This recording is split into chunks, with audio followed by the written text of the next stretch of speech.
It's November 29th. Today's reading continues the Apostle Paul's second letter to the Corinthian church that we began reading yesterday.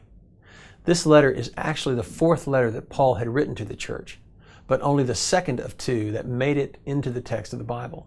The Corinthian church was located in Greece, and 2 Corinthians was written from Macedonia in about AD 54.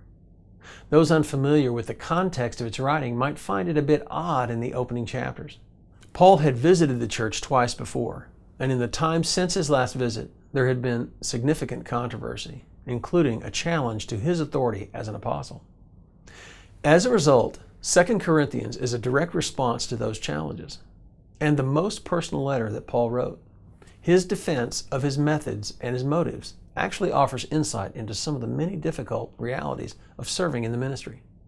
In this letter, Paul acknowledges that there are hucksters in ministry, misguided people that preach the gospel for financial profit and are motivated by personal gain.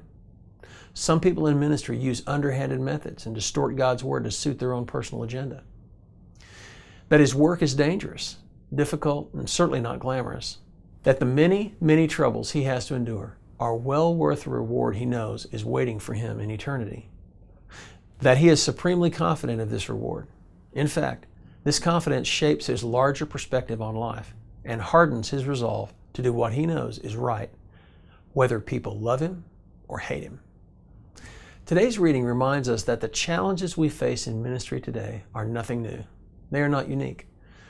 And as we see in Paul's life and ministry, God's power is available to help us either to endure or overcome whatever comes our way.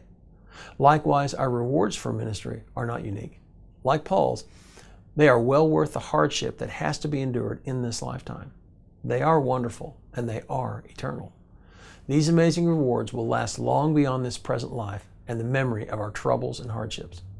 May the reality of our eternal rewards motivate God's people toward a life of selfless service. Now here's today's application. Do you ever think about your eternal rewards? They are very real. Jesus spoke of heaven and of eternal rewards often. As Christ's ambassador, let the reality of your eternity with God motivate you to reckless abandonment of that which does not honor your King. Let the reality of your eternal rewards shape your perspective on the remaining months and years you have left on this earth. Now here's today's prayer.